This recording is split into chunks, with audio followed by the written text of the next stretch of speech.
जय हिंद फ्रेंड्स, आप लोग कैसे हैं। आज हम लोग बात करेंगे आबकारी आरक्षक परीक्षा 20 सितंबर 2025 mathematics first shift paper analysis के बारे में। यानी कि 20 सितंबर के दिन मैथमेटिक्स के कौन कौन से क्वेश्चन आए हैं उनके बारे में बात करेंगे। तो चलिए देख लेते हैं जल्दी जल्दी बिना देरी किए हुए। पहला क्वेश्चन है हमारा कि 198 मीटर लंबी एक रेलगाड़ी 18 सेकंड में एक पेड़ को पार करती है। रेलगाड़ी की गति ज्ञात कीजिए। तो हम लोग रेलगाड़ी की गति ज्ञात करना है। चलिए हल कर लेते हैं। तो सूत्र आप लोगों को पता होगा कि होता है समय समय बराबर दूरी बटे चाल। ठीक है, तो हमें क्या पूछ रहा है। हमें पूछ रहा है रेलगाड़ी की गति ज्ञात करना है, यानी चाल पूछ रहा है। तो हम लिख लेंगे चाल बराबर दूरी बटे समय। ये हमारा इस सूत्र में फार्मूला में हमारा आंसर आएगा। इसको हम लोग आगे सॉल्व करेंगे। देखिए इसी फार्मूले में हम लोग रखेंगे और हमारा आंसर आ जाएगा। चलिए तो क्या बोल रहा है, चाल हमें पूछ रहा है। चाल से कोई लेना देना नहीं है, यानी एस हो जाएगा। चाल बराबर, इसको स्पीड बोलते हैं। और क्या बोलता है, दूरी कितने है 198 मीटर। दूरी है 198 मीटर। और क्या बोल रहा है 18 सेकंड में पार करती है। समय कितने हैं 18 सेकंड है। इसको हम लोग आगे सॉल्व करेंगे। इसको हम लोग आगे सॉल्व करते हैं। तो 18 से काटेंगे, 18 इक्का नम 18 और 18 इक्का नम 18। अब बचा क्या, एक ये भी 18 हो गया, फिर 18 इक्का नम 18। यानी कि s बराबर क्या आ गया, s बराबर आ गया हमारे पास निकल के 11। s बराबर कितना निकल के आ गया 11। 11 किस में आया है, सेकंड में आया है। कैसे सेकंड में आया, कैसे पता चला सेकंड में। यहाँ देखिए मीटर में दिया है और इधर सेकंड में दिया है। यानी कि जो हमारे गाड़ी की स्पीड ज्ञात किए हैं हम लोग अभी, वो किस में आया है, सेकंड में आया है। तो उम्मीद करता हूँ आप लोगों को बहुत अच्छे से समझ में आया होगा। जो गाड़ी है उस पेड़ को 11 सेकंड में पार कर देगी। इस तरह के क्वेश्चन बहुत सारे भर भर के आ रहे हैं। आप लोग इसको पढ़ लीजिए, अच्छे से समझ लीजिए। मेरा एक वीडियो है पहले से ऑलरेडी, कल बना दिया हूँ ट्रेन से संबंधित, उसको भी देख लीजिए। अगर ट्रेन से कोई भी क्वेश्चन आते हैं तो आप लोगों को छूटेगा नहीं, 100% गारंटी है। चलिए अगला क्वेश्चन देख लेते हैं हम लोग। अगला क्वेश्चन है हमारा, दो संख्याओं का योग दो संख्याओं का योग है 40, या फिर दो संख्याओं का योग 40 है तथा उनका अंतर 6 है, तो बड़ी संख्या क्या होगी। देखिए बहुत ही सिंपल क्वेश्चन है, आप लोग भटकिए नहीं। बोल रहा है दो संख्याओं का योग कितने हैं, 40 है। योग योग बराबर 40, ठीक। और अंतर कितने हैं, अंतर बोल रहा है अंतर 6 है। तो बड़ी संख्या क्या होगी। बड़ी संख्या पूछे या छोटी संख्या, दोनों बता रहा हूँ। देखिए बड़ी संख्या पूछ रहा है, इस इन दोनों को हम पहले जोड़ेंगे। तो जोड़ेंगे तो कितना हो जाएगा 46। बड़ी संख्या बोला है यानी जोड़ेंगे, जोड़ के अंतर कितना कर देंगे, 2 कर देंगे। ठीक है, और 2 से हम लोग इसको डिवाइड कर देंगे तो क्या हो जाएगा, 2 इक्का नम 2, 2 दूना 4, 2 तिहाई 6। यानी कि हमारे पास संख्या निकल के आ गया है 23। 23 क्या है, इनकी सबसे बड़ी संख्या क्या है, 23 है। दो संख्याओं का योग 40 है तथा उनका अंतर 6 है, तो सबसे बड़ी संख्या क्या होगी, 23 होगी। और अगर सबसे छोटी संख्या बोला होता हमको, तो क्या करते हम लोग, इसको घटा देते। 40 और 6 को हम लोग घटा देते तो कितना हो जाता, 34 हो जाता। और 2 का भाग कर देते, 2 का भाग करेंगे तो होगा 2 इक्का नम 2, बच गया 1 और हो जाता है यहाँ 7 दूना 14, 7 दूना 14। यानी कि हमारे पास संख्या निकल के आ गया 17। तो सबसे छोटी संख्या क्या हो जाता है हमारा, 17। इस तरह के भी क्वेश्चन आप लोग बहुत आसान से सॉल्व कर सकते हैं, थोड़ा सा दिमाग लगाने की जरूरत होती है। चलिए देख लेते हैं अगला क्वेश्चन। अगला क्वेश्चन हमारे पास है विभाज्यता का नियम। देखिए विभाज्यता से क्वेश्चन बहुत ही सरल सरल आ रहे हैं, आप लोगों को थोड़ा सा दिमाग लगाना होगा। विभाज्यता का नियम आप लोग अच्छे से देख लीजिएगा। उसमें मैं वीडियो नहीं बना पाया हूँ क्योंकि समय का थोड़ा अभाव रहता है। तो कोई दिक्कत नहीं है, आप लोग विभाज्यता को अच्छे से पढ़ के जाइए। कम से कम तो 2 क्वेश्चन आते ही आते हैं, कम से कम, और इतने सरल आते हैं कि आप लोग देखते ही कर सकते हैं। चलिए इसको हम लोग सॉल्व करते हैं। लिखा है 23, 56, 32 संख्या किससे विभाज्य है। 23 और 56, 32 किससे विभाज्य है, जो ऑप्शन में दिया है इनको सबसे पहले देखेंगे। देखिए 5 का विभाज्यता का नियम क्या है, अगर लास्ट में 5 है तो 5 से कट जाएगा, यानी कि ये तो हो नहीं सकता पहला। दूसरा क्या है, और 15 है तो 15 का होता है 3 चौको 12 और 3 पच्चे 15 यानी 3 और 5। तो ये देखिए 5 से तो कट नहीं रहा है यानी कि ऑप्शन नंबर डी भी कट गया। अब बचा हमारे पास क्या? ऑप्शन बचा हमारे पास बी और सी। बी और सी में से एक ना एक कोई होगा। तो देखिए 7 है तो 7 से हम लोग भाग करके देख लेंगे और लास्ट में 2 है भाज्य संख्या, इसको देख लेते हैं। पहले सी नंबर को देख लेते हैं। क्यों? क्योंकि हमको ऐसा लग रहा है क्योंकि लास्ट में भाज्य संख्या है, 2 है, सम संख्या है, 2 से कट जाता है, 2 है। 3 है, 3 को हम लोग जल्दी से सॉल्व कर लेते हैं। पहले सभी संख्याओं को ऐड करेंगे, 3 का विभाजक नियम है और 3 का भाग कर देंगे। अगर पूरी तरह से भाग चला गया तो हमारा संख्या विभाज्य है। तो 3 2 5, 5 5 10, 10 5 15, 15 6 21, 21 है, 21 में 3 का भाग देंगे तो 3 7 21 यानी कि 3 का भाग इसमें जा रहा है, लास्ट में पूर्ण संख्या है यानी कि 2। 2 का विभाजक नियम यही है कि अगर लास्ट में कोई भाज्य संख्या है तो 2 से पूरी तरह कट जाएगा, यानी 2 से भी कट जाएगा। और 6 बोला है तो 6 का भी विभाजक नियम क्या है? 3 गुणे 2, 3 दूना 6। तो 3 और 2 से जो संख्या कट जाए वो 6 से भी कट जाएगा, यानी कि ऑप्शन नंबर सी हमारा करेक्ट हो जाएगा। इस तरह के क्वेश्चन बहुत सारे आ रहे हैं, आप लोग देख के जाइए और जल्दी से हल कर सकते हैं। पहले आप लोग ऑप्शन को कट करना सीखिए, जितना जल्दी ऑप्शन कट कर लेंगे उतना ही जल्दी आंसर ला सकते हैं, नहीं तो हम सब कुछ चेक करते करते हमारा समय निकल जाएगा। इसलिए हमको पहले ऑप्शन कट करेंगे, 2 हमने कट कर दिया, अब पता चला कि 2 में से एक कोई होगा ही होगा। हम लोग दिमाग क्या लगाए कि 2 तो विभाज्य होता है, सम संख्या लास्ट में है तो 2 से कट ही जाएगा, तो इसलिए हम इसको लेके चले और हमारे करेक्ट हो गया। चलिए देखते हैं अगला क्वेश्चन। अगला क्वेश्चन है हमारा, बहुत ही अच्छा परसेंटेज से क्वेश्चन इस तरह के आ रहे हैं, आप लोग पढ़ के जाइए। देखिए बोल रहा है 4500 का, 4500 का यानी गुणा 30%, 30%, 30% परसेंट हटाने के लिए 100 का हम लोग गुणा कर देंगे नीचे यानी भाग करेंगे। और फिर बोला है, देखिए आप लोग सोचते होंगे कि जो ये संख्या दिया है 4500 30% निकाल लें, इसके बाद हम 24% निकालेंगे, तो ये गलत हो जाएगा। इस तरह में हमको एक ही साथ निकालना है, तो 4500 का 30% का 24% कितना होगा, तो हम लोग इसको आगे सॉल्व करेंगे। देखिए डबल जीरो से डबल जीरो कट गया, ठीक। अब बचा ये जीरो से एक जीरो और काट दिए हम लोग।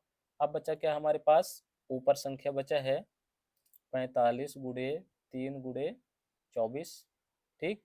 इसको हम लोग सॉल्व करेंगे, इसको हम लोग सॉल्व करेंगे। तो देखिए पहले 3 का गुणा कर देते हैं 45 में, तो 45 में गुणा करेंगे, 3 पच्चे 15 हो जाएगा और 3 चौको 12 एक 13 हो जाएगा, 135 हो गया। 135 में गुणा कर देंगे हम कितना का? 24 का। 24 का गुणा करेंगे तो चलिए कर लेते हैं जल्दी से गुणा।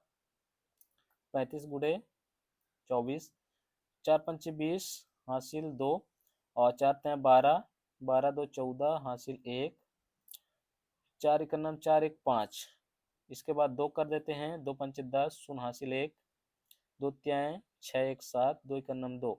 यानी कि जो संख्या हमारे पास निकल के आ रहा है, क्या आ रहा है? 0 4 7 5 12 3, 3240 आ रहा है। नीचे क्या बचा है हमारा? 3240 है ना, 3240 बटे हमारा नीचे एक जीरो बचा हुआ था, आप लोग देख लीजिए नीचे एक जीरो यहाँ बचा हुआ है, यानी कि ये जीरो को हम लोग नीचे लिख देंगे इसके नीचे। अब इसको हल करेंगे, जीरो से जीरो कट जाएगा, बचेगा क्या हमारे पास? 324। यानी कि जो संख्या हमारे पास निकल के आ गया 324। 4500 का 30% का 24% कितना होगा? 324 हो जाएगा। तो उम्मीद करता हूँ बहुत अच्छे से आप लोग समझे होंगे। इस तरह के क्वेश्चन आ रहे हैं, आप लोगों को एक साथ निकालना पड़ता है, अगर अलग अलग निकालेंगे तो गड़बड़ हो जाएगा। चलिए देख लेते हैं अगला क्वेश्चन। अगला क्वेश्चन हमारा, निम्न संख्याओं का औसत ज्ञात कीजिए। बहुत ही इस तरह के लड्डू सवाल आ रहे हैं, जिसको हम लोग देखते ही सॉल्व कर सकते हैं बिना पेन उठाए। तो इसको हम लोग सबसे पहले क्या करेंगे, औसत निकालने के लिए जितनी संख्याएं रहती हैं उन सभी संख्याओं को पहले हम गिनते हैं, जितनी संख्या है उसको हम लोग लिख लेते हैं। इसके बाद सभी संख्याओं को ऐड करेंगे यानी जोड़ेंगे, जोड़ने के बाद जितना आएगा उसको हम लोग ऊपर लिखेंगे और जितनी संख्या उससे भाग दे देंगे। चलिए हम लोग इसको ऐड कर लेते हैं। ऐड करने का मतलब ये है 46 plus 56 plus 37 plus 23 plus 16 plus 18 plus 34। देखिए यहाँ और लिखा है, और में कंफ्यूज नहीं होना है आप लोगों को, और में कंफ्यूज नहीं होना है। इसको हम लोग क्या करना है, यहाँ पास यही जो कामा लगा है उसका मतलब यही है। तो कितनी संख्या है, 1 2 3 4 5 6 7, 7 संख्या है, तो हम लोग यहाँ लिख लेंगे कितना, 7। संख्या 7 है तो हम लोग लिख लेंगे 7। अब इसको हम लोग ऐड करेंगे, तो ऐड कैसे करेंगे देखिए बहुत फास्ट तरीके से। 5 4 9, 5 4 9, और 9 1 10, 9 1 10, 10 3 13, 13, 13 और 2 15, 1 16, 16 3 18, 16 3 कितना हो जाएगा, सॉरी 16 3 19 हो जाएगा। एक बार और जोड़ लें क्या, 5 4 9, 9 1 10, 5 4 9, 9 1 10, 10 हो गया, ठीक है। 10 2 12, 12 3 15, 15 1 16, 16 3 19, 16 3 19, ठीक है, यानी कि 190 हो गया। अब जोड़ेंगे 6 4 10, 6 4 10, और फिर जोड़ लेंगे 7 3 10, 20 हो गया। 6 6 12, 30 32 हो गया, और 8 40, यानी कि हमारे पास संख्या निकल के क्या आ गया, 0 और 0 और 9 4 13, ये 230, हमारे पास संख्या निकल के आ गया 230, ठीक है। यानी कि सभी संख्याओं का योग है 230 बटे 7, 7 का भाग करेंगे तो 7 त्रिक 21, 7 त्रिक 21, बचा क्या हमारे पास 2, 20 हो गया, यानी कि 7 दूना 14, 7 दूना 14, अब बचा कितना, बच गया 6, तो 7 8 56, 8 आ गया, 4 बच गया, 7 छंग 42 हो जाता है, 7 पचे 35, यानी कि हमारे पास जो संख्या निकल के आ रहा है 32.85, यही हमारा क्या हो जाएगा, औसत संख्या हो जाएगा। उम्मीद करता हूँ आप लोगों को बहुत अच्छे से समझ में आया होगा। इस तरह के क्वेश्चन आ रहे हैं, दशमलव में भी आते हैं और नॉर्मल कट भी जाते हैं, तो ये बहुत ही सिंपल सवाल है, आप लोग आंसर देख के कर सकते हैं। चलिए अगला क्वेश्चन देखते हैं हम लोग। अगला क्वेश्चन है हमारा, एक साइकिल 6400 में खरीदी गई और 8000 में बेची गई, या फिर बेच दिया गया, लाभ प्रतिशत क्या होगा। तो परसेंटेज से इतने ही सवाल जो आते हैं, इतने सरल सरल सवाल आते हैं, बहुत ही आसान तरीके से आप लोग हल कर सकते हैं। बोल रहा है 6400 में खरीद के 8000 में बेच दिए, लाभ प्रतिशत ज्ञात करना है। तो 6400 में खरीदे, 8000 में बेच दिया, तो कितना का लाभ हो गया, लगभग नहीं 1600 होगा ही होगा, क्योंकि इसमें हो जाएगा 7600 चला जाएगा और वो हो जाएगा 8000, यानी कि 1600 कितने में, 6400 में कितना लाभ हुआ, 1600 का, ठीक है। तो हमें क्या निकालना है, लाभ प्रतिशत, तो 100 से हम लोग मल्टीप्लाई करेंगे, डबल जीरो से डबल जीरो कट कर देंगे, फिर इसको हल करेंगे आगे। 8 से हल कर लेते हैं, 8 अठाए 64 और 8 दूना 16, ऊपर क्या बचा, ऊपर बचा हमारे पास 200, नीचे क्या बचा 8, इसको 8 से हल करेंगे तो 8 दूना 16, 8 दूना 16, बचा क्या 4, 8 पंचे 40, यानी कि हमारे पास जो संख्या निकल के आ गया वो क्या आ गया 25, ये किस में आया है, परसेंट में आया है। तो उम्मीद करता हूँ आप लोगों को अच्छे से समझ में आया होगा कि हम लोग परसेंट कैसे निकाल सकते हैं। अगर इस तरह के सवाल आते हैं तो आप लोगों से छूटना नहीं चाहिए। जो 8000 में बेचा गया उसमें कितना परसेंट का लाभ हुआ, उसको 25% का लाभ हुआ। चलिए देख लेते हैं अगला क्वेश्चन। अगला क्वेश्चन औसत से ही है, इसको हम लोग बहुत ही फास्ट तरीके से जल्दी से देखेंगे। देखिए कितनी संख्या है, 1 2 3 4 5 6, 6 संख्या है, बहुत बढ़िया 6। अब इन सबको ऐड करेंगे, 6 3 9, और 9 हो गया, 9 9 3, 9 3 12, 12 4 16, और 16 2 18, 18 2 20, यानी कि हो गया हमारे पास 200। आगे जोड़ेंगे 5 5 10, 5 5 10 और 4 24, यानी कि 24 और हो गया। हमारे पास टोटल कितना हो गया? 224। इसको हम लोग आगे हल करेंगे तो 24 है, जो 224 है, इसको 6 से हम लोग भाग कर देंगे तो 6 त्रिक 18, 6 त्रिक 18। ठीक, अब बचा कितना? 4, 44 हो गया। 6 सत्ते 42, बचा कितना? 2, बचा 2, दशमलव लगा दिए। 6 त्रिक 18, फिर 2 बचा, यानी कि 37.22 हमारा आंसर आएगा। ये जो संख्याओं का औसत है कितना है? 37.22। उम्मीद करता हूँ बहुत अच्छे से समझ में आया होगा। अगला क्वेश्चन देखते हैं जल्दी से।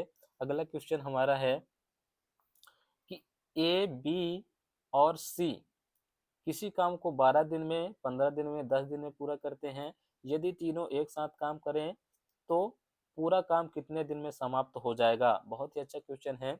अगर किसी काम को अगर अलग अलग करते हैं तो इतने इतने दिन में करते हैं। ए कितने दिन में करता है? ए करता है 12 दिन में। ठीक, बी कितने दिन में करता है?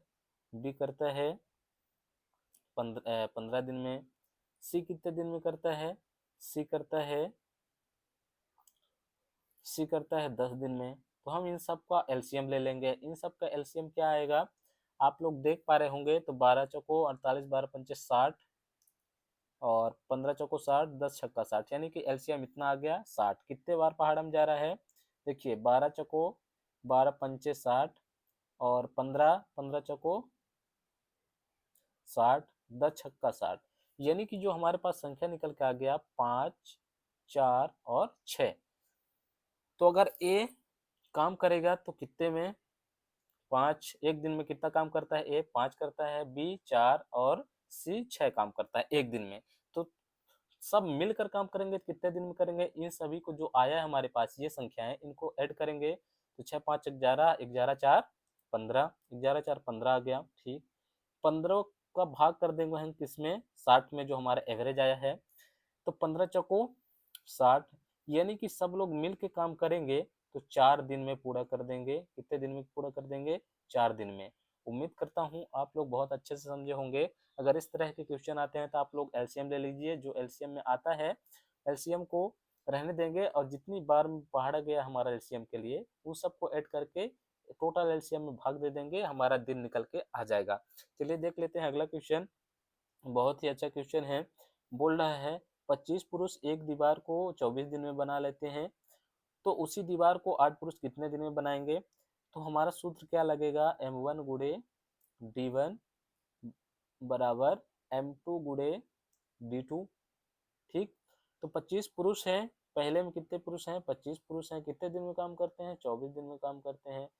तो उसी दीवार को 8 पुरुष कितने दिन में काम पूरा करेंगे? तो x दिन में पूरा करेंगे। ठीक है, इसको आगे सॉल्व करेंगे।